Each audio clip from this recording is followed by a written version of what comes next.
Hello and welcome to the Daily Millwall for Wednesday the 18th of June 2025. How are you? How is everyone? In today's Millwall news, we start off with this. Did you know about this? Did you expect this? Is this just being, introduced today to cover up for the fact that we haven't signed anyone? That's not for me to say. You tell me. But this is from millwallfc.co.uk. It is official.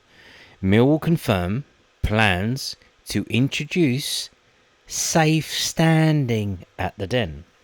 Millwall Football Club is set to introduce safe standing at the Den. The decision to implement safe standing follows extensive consultation with the Sports Ground Safety Authority, Safety Advisory Group and Millwall Supporters Club.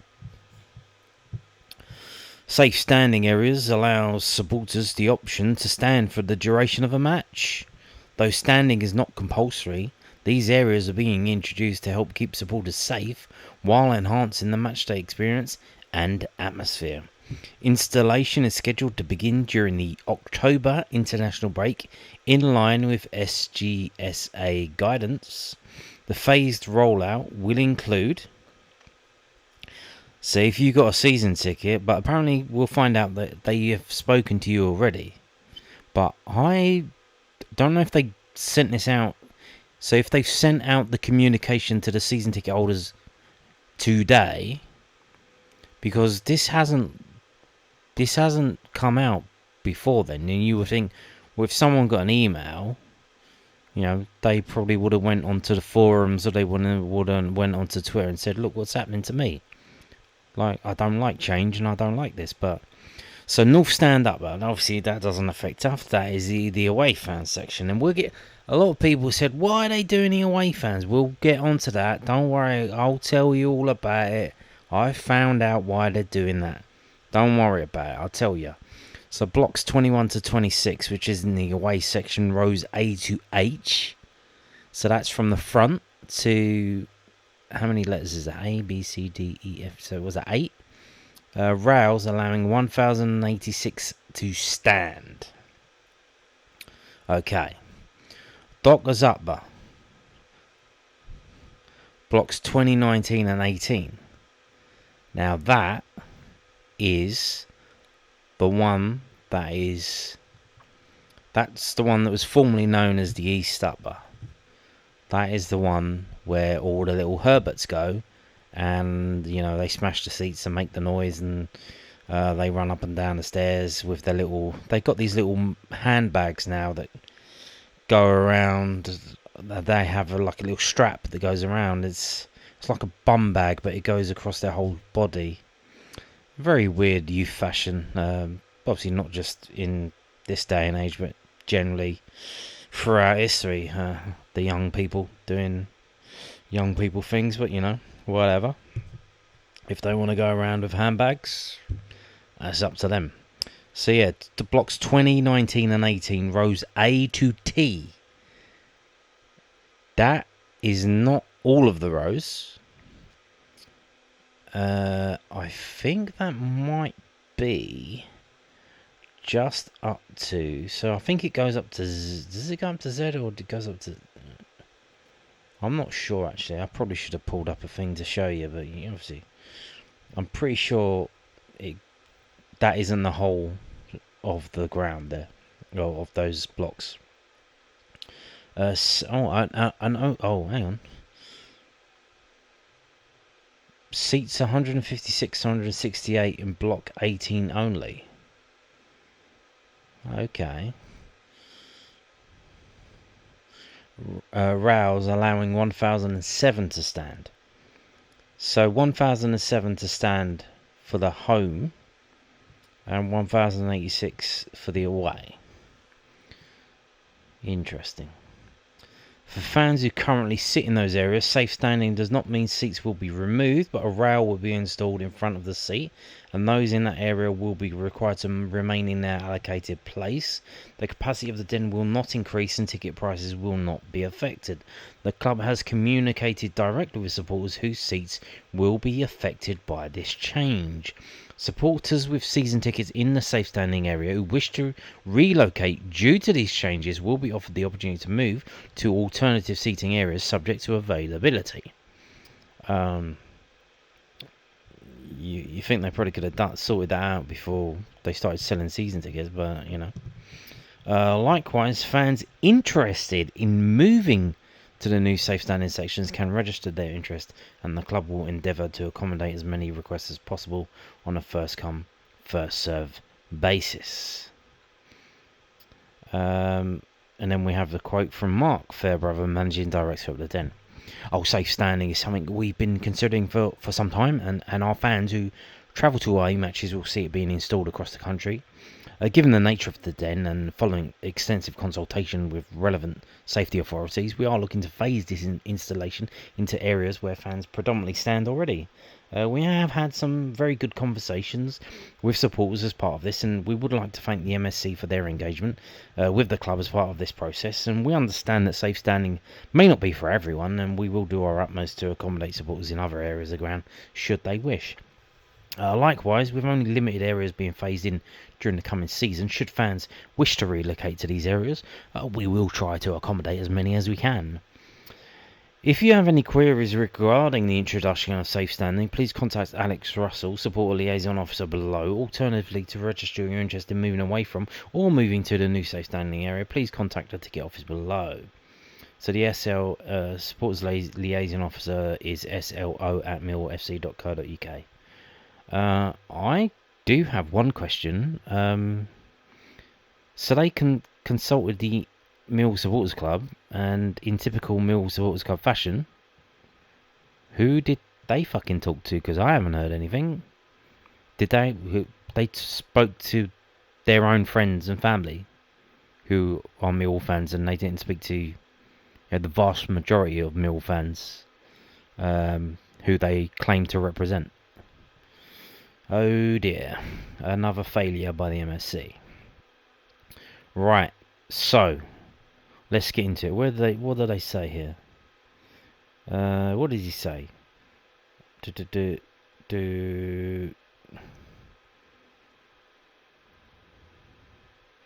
Where was it?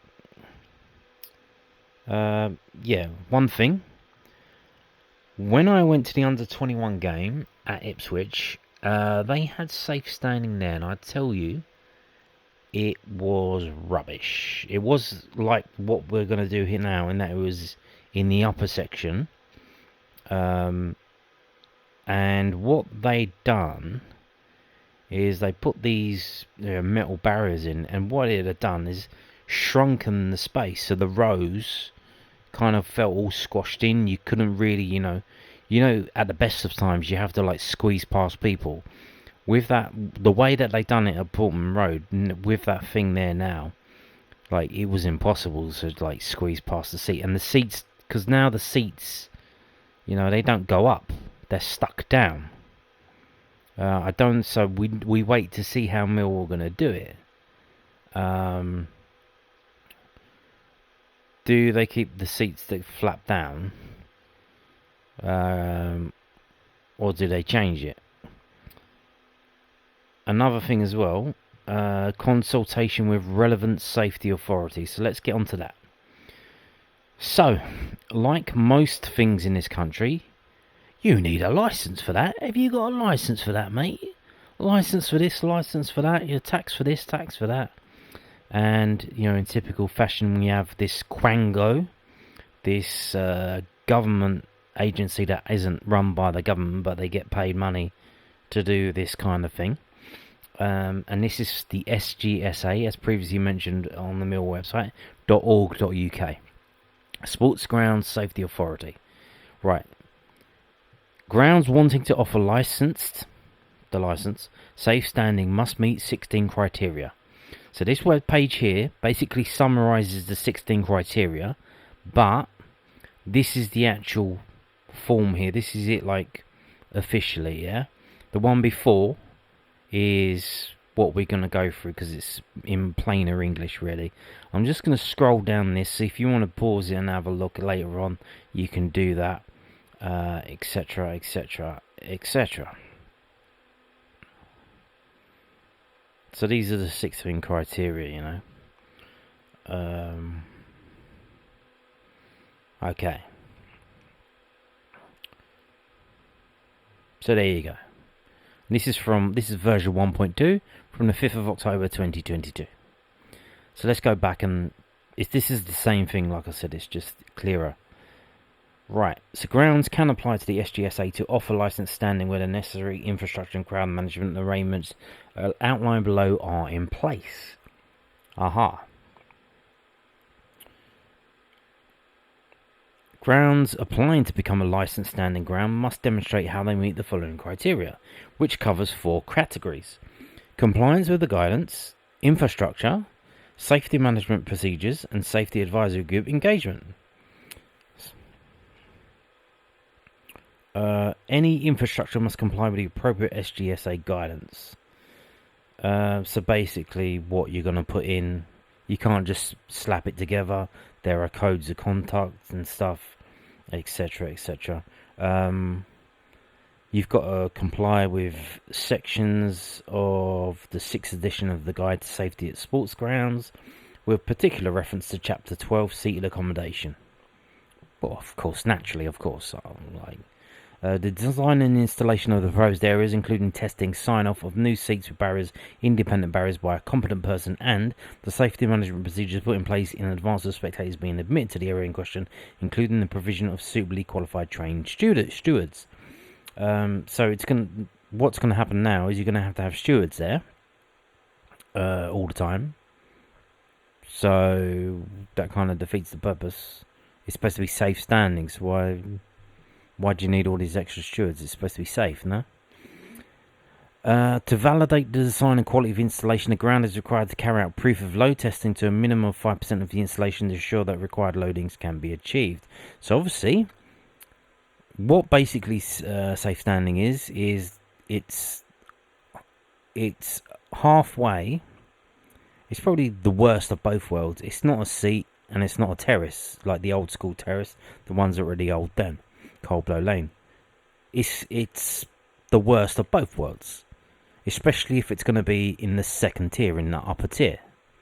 Like if it's all on one level, if it's on the ground level, kind of makes sense. But we'll get into why they can't do that in a minute. There's a reason why they're not doing it in the lower tier. So we'll get into that. So obviously, I don't know if you knew this, but apparently the den was built with the option to, in the future, add another tier on the stands, and there was like a photo of this that was on the cover of one of the Lions Roars fanzine many years ago. Very striking it was. So you would imagine that all of this extra steel and stuff that they're putting in for the barriers, that's not going to be a problem. But then I would say, how does that affect the ability to, build up the ground? Obviously, I don't think we're going to do that thing where we just add another tier, but we are supposed to be doing stuff around the ground in the future. They've got the design of this wraparound, the brick around it, and all of that we've seen as part of the, the renewal project.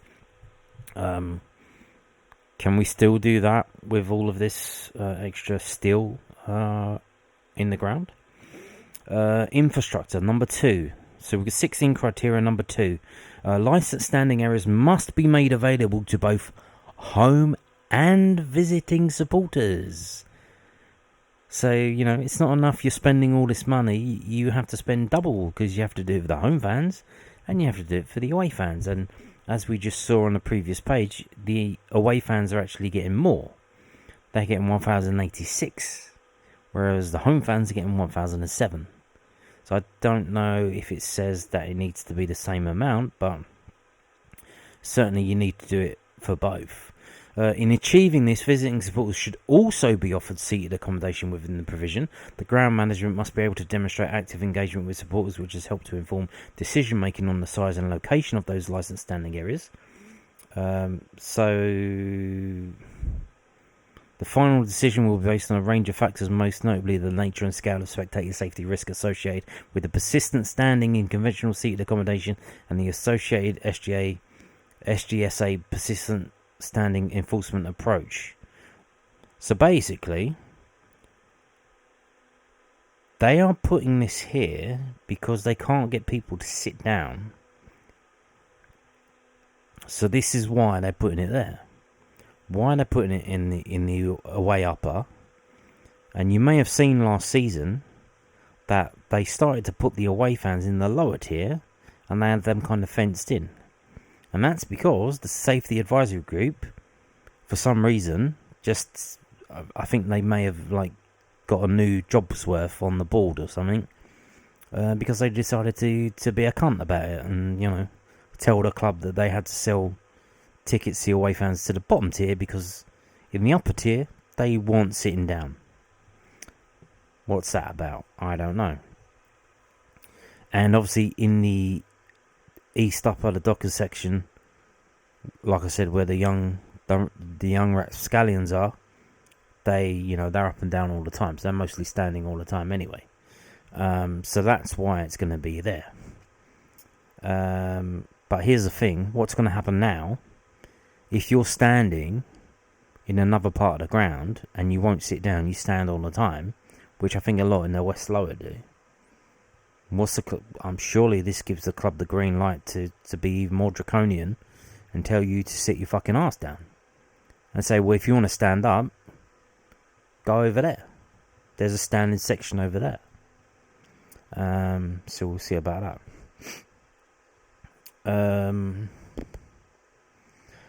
But here's this line as well. The ground management must be able to demonstrate active engagement with supporters. So basically, their engagement with the supporters is go to the MSC. The MSC just ask the people around them, rather than the actual fans, because this has come from nowhere. No one knows about this. And then, oh yeah, we did it. Look, it's a rubber stamp.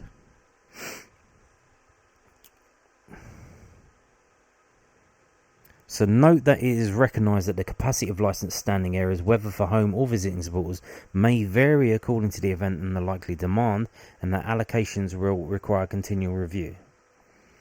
What?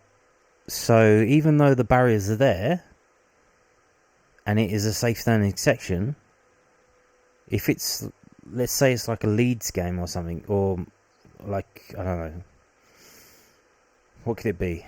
West Ham in the FA Cup.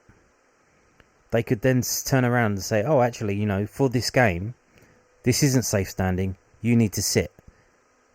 It's like, come on, man, seriously? If it's safe standing, it's safe standing. You can't just then turn around and say, "Oh no, for this game you have to sit." Like, fuck off, man, seriously. So number 3 of the 16 criteria: each seat space must be allocated to only one spectator. Number 4, it should not be possible for any of the seats in the proposed areas to be locked in either the up or down position. Okay, so that's interesting. So they have to be the ones that flip up. It should not be possible for any of the seats to be locked. So it's based... Okay. I've seen the ones that... What about the ones that are bolted onto the concrete? I've seen them. They don't have a back. Or is that just in Germany? I don't know. Number 5. Each seat and seat row must be clearly identifiable. For the legibility of both spectators and steward, each individual seat and seat row must be clearly, neatly and accurately identified. Where tip-up seats are in place, the seat numbers must be clearly visible, both when the seat is in the up position and the down position, and fixed so as to make removal difficult. Number 6, a CCTV system must be in place and offer full coverage of the licensed standing areas. Well, we've got that. We've got that all day long. Number 7, there must be no negative impact on viewing standards for other spectators. So this is the thing. So what they have to do is they have to do the whole block up to the stairs, and then obviously there's a gap from the stairs, between the stairs. Well, the stairs are the gap between the other seats. So anyone in those other seats on the other side of the stairs, when they look across to the pitch, they shouldn't have the people standing in their way. And I believe that is the case. Yeah. Now this is number 8 is the reason why it's not going to be in the West Lower. There must be no negative impact for disabled spectators. The ground management must be able to show that the provision of licensed standing will have no negative impact upon the viewing standards, comfort or amenity levels of disabled spectators, either in the area in question or adjoining areas, and that the ground is continuing to meet its responsibilities under the Equality Act 2010. Yes, in the West Lower, at the back, there's a little, it's a bit wider. There's a concourse around the back, and you have single seats up against the wall, and then there's a space next to it for a wheelchair to go. Although disabled, obviously disabled doesn't just always mean, someone who's an invalid, someone who's in a wheelchair. There could be someone like I've seen in, was it Block 1, there's a guy, I haven't seen him for a while, he limps quite heavily. So obviously, if he can't be standing the whole game, surely not. So, but yeah, that's why they can't have it in the home sections, especially like in if you think for the away fans, the lower, like the disabled, they go at the front, don't they? So you would imagine it wouldn't affect them really, because they wheel them at the front, but hey ho. So number 9, ticket buyers must be informed in advance. Yes. Purchasers of tickets for licensed standing areas must be informed at the point of sale and on the ticket itself that spectators in the area in question will be standing during the activity. All clubs should develop a ticket sales strategy that accommodates home and visiting spectators who do not wish to or cannot stand, including ambulant disabled people. That's what I just meant. That's what I just mentioned. Basically, that's what that is. Like, disabled doesn't just mean wheelchair bound. And families with small children. Close cooperation with the visiting club will be required when selling the visiting club's ticket allocation. So again, away fans, if you don't want to stand, you have to are there other tickets? Yeah, but you're going to have to go down with the disabled in the wheelchairs. It's literally just going to be you. It's going to be you and the people you come with, and about 5 or 6 disabled people in wheelchairs and their carers. All the other fans, they're all going to be upstairs having a right old rollicking time. And you're going to get just the Millwall fans just screaming at you for 90 minutes. Number 10, a code of conduct must be introduced. A code of conduct enforced by ground management to maintain high standards of spectator behaviour in the proposed areas must be provided to all ticket holders. This must reflect the entry conditions outlined in the supplementary guidance. An example of such a code of conduct which can be tailored for circumstances at Annex A. So there's going to be rules, and you need to follow the rules, because if you don't follow the rules, they're going to kick you out and all of that, rubbish. Number 11, briefing and training must be in place for staff and stewards. Procedures must be in place, including the training and briefing of staff and stewards, to ensure that only relevant ticket holders are admitted to the areas in question. So here's the thing as well, because it's not the whole of that section, or the whole of the dockers, people can just walk across and go over there if they wanted to, if no one's there. So number 12, safety management procedures must be in place to monitor and manage the behaviour of spectators in licensed standing areas. So management must demonstrate compliance with SGSA's persistent standing enforcement approach in the ground's conventional seating areas. And here we go. This is what I literally just said earlier. Now, if you are standing anywhere else in the ground, even though there's only 1,007 standing places for Millwall fans, they will be up your arse like piles. They're going to be on you. Here we go. This is what they're going to do now. Number 14, there must be meaningful consultation with the safety advisory group. Ground management must be able to demonstrate that there has been meaningful consultation with the core members of the relevant safety advisory group as defined in its terms of reference about the plans for licensed standing areas, together with evidence of support for those plans by the relevant certifying authority. Additionally, ground management must show that they have reviewed any information sharing agreement with the local police informed by their plans for licensed standing areas. Basically, like I said, we're having trouble with these fans because they won't sit down. Well, let's just put a safe stand in there. Number 15, safety advisory group consultation must be recorded and inform the proposed approach. Ground management must demonstrate that the safety advisory group consultation has informed the proposed approach both in terms of the physical infrastructure and crowd management arrangements for those areas, including evidence that any existing effective management of the segregation line between home and visiting supporters will not be compromised.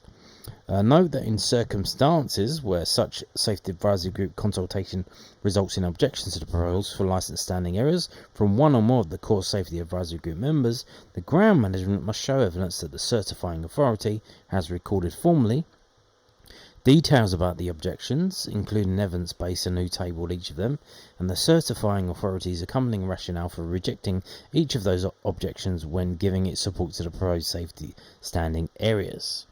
Number 16, last but not least, there must be continued engagement with the safety advisory group.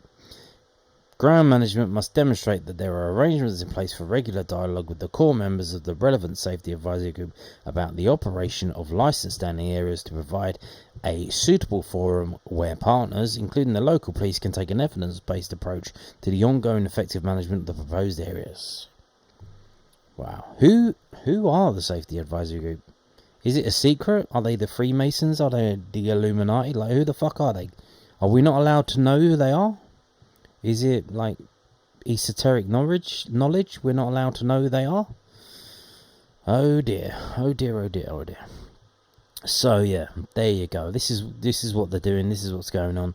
Basically, it's, because everyone's standing, they've just decided, we have to put barriers in. It's not safe standing. It's not the terraces as they used to be. It's going to be in the upper section, which is just going to be weird. But the rules say that they have to do that, because they can't impede, disabled fans and whatnot. So this is what they're going to have to do. It is what it is. It's basically, people stand here all the time, so let's just put, extra protection for them, because they're not going to stop standing. So there you go. Is it a good thing? Is it a bad thing? It's up to you to decide, really. I wouldn't be choosing to sit there, really. It's not my cup of tea.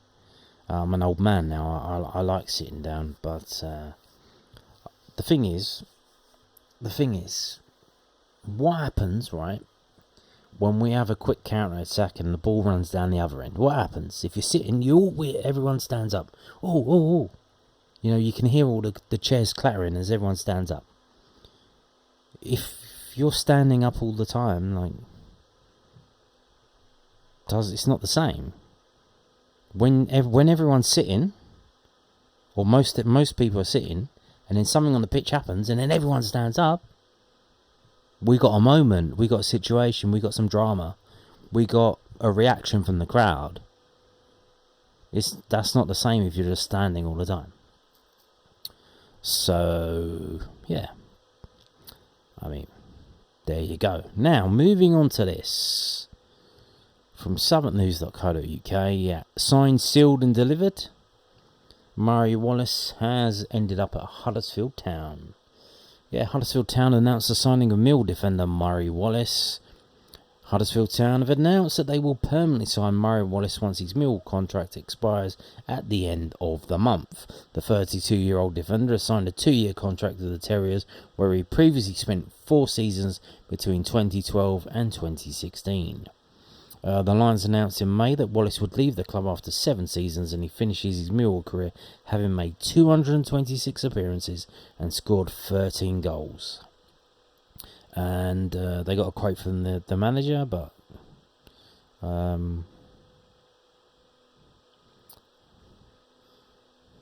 it's mostly about Huddersfield. But 2-year deal. I mean, that's not bad. He's got what he wanted in terms of moving back to the Manchester area ish sort of. Good luck to him. Fantastic. League One. So hopefully he'll do okay there. Good luck to him. Thank you very much, Murray Wallace, especially for that goal in the FA Cup. And thank you very much. Now we're going to move on to this. Although I think we're probably kind of past this kind of thing. And what do I mean? Looking around at the rest of the league and realising that there might only be 2 relegation places up for grabs because one of the teams is an absolute basket case. You aren't allowed to sign any players. I feel that we're kind of looking up now in terms of breaking into the playoffs, or hopefully even more with Alex Neil in charge. Obviously, we've got to sign some players first. Hello, Steve Gallen. So yeah. But this is from the EFL.com. Obviously, problems at Sheffield Wednesday. And they have been sanctioned today. It has been confirmed. The EFL can confirm that Sheffield Wednesday Football Club is now subject to a free window fee restriction after exceeding 30 days of late payments between the 1st of July 2024 and 30th of June 2025. So that is when the season runs, from the 1st of July to the 30th of June. Because you might, as we mentioned with the Murray Wallace thing, his contract runs out at the end of the month. 30th of June. That's when the contracts run, from the 1st of July to the 30th of June. In accordance with the EFL regulations, the restriction will cover the entirety of this summer's window and 2 full windows thereafter. The winter one to January and next summer as well. The club has notified the EFL of its intention to appeal this decision, and that will be heard in due course. Separately, on the 3rd of June 2025, the EFL issued charges against the club and owner, Mr. Chansiri, in respect of non-payment of players' wages in March 2025 and May 2025, and this matter is being considered by an independent disciplinary commission, and because of the ongoing proceedings, the league is unable to comment further at this time. I believe that this is the club. They did this for another club. It might have been Reading. Who obviously they did get relegated, where they're not allowed to pay any money for a transfer. They can sign players, I believe, on loan, or players who are out of contract, or other free players. So, but then why would you want to go there if they have problems paying their wages? Like, whatever they offer you, whatever they promise you, is it worth the paper it's written on? I would imagine you would go there because you're desperate, or you get promised, I don't know what, 5k a week at this club, but then Sheffield Wednesday say, well, we'll give you 10k a week. So you're gonna jump at it, but it's like, man, are they actually going to pay all of that? Or is it just empty promises, you know what I mean? But yeah, so they can't sign any players. So, whoever they've got contracted at the moment, that's who they got. They might be able to bring in a 1 or 2, but like I said, they're not going to be the best and the brightest. So we could see Sheffield Wednesday getting relegated. Probably, maybe at the bottom of the table, so that just leaves 2 other places. So in terms of what does that do for the rest of the league, our club's going to probably not splash the cash and probably wait until January, change their budgets. If there's only 2 relegation places to play for now because one of them's taken by this basket case of a club, what does that do? But like I said, I feel like, this is kind of In seasons previously, we would be looking at this and going, "Oh, thank God for that." It's just, we only have to like outperform 2 other teams rather than 3. I think we're beyond that now. I do think we're beyond that. So, but see, there you go. Now we are going to finish by doing what we normally do, and that is looking at the transfer deals that have been completed. So far, this is from bbc.co.uk. It's a transfers done deals page. The transfer window has reopened. Obviously, we haven't signed anyone, but don't panic. We'll sign everyone on the 1st of September, and then wonder why it takes 2 months for the players to get up to speed and get acclimatised, and then wonder why our games in September and October are awful, and then we start winning in January. But why would you change what we always do? So today, in terms of the Championship, now this is a funny one. Norwich have signed another keeper on a free, Louis Malden from Crystal Palace, and I have heard it has been put out there by journalists involved with Norwich. They are open to offers for all 3 of their keepers from last season, because they've signed. This is the second keeper they've signed, so they clearly think that the problem is the fucking keepers. Angus Gunn walked away. They got George Long and some guy called Vicente Reyes. They dropped George Long because he's fucking dog shit. They put this Reyes in, he's even worse. So they've told them they can all clear off, like not interested. And they've signed 2 new goalkeepers, which unfortunate because we're in the market for a goalkeeper as well, or maybe two of our own. So obviously Murray Wallace moving to Huddersfield. Yesterday's done deals. Blackburn player went to Chesterfield on a free. Other than that, not much. Swansea City. Mykola Kuharovic. Mykola Kuharovic. It's left Swansea City and gone to Slovan Bratislava. And from Monday... Oh, we've done that one. We've done that one already.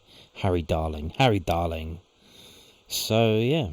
And on that note, thank you for watching, and sit down. Or stand. Safe stand. Bye-bye.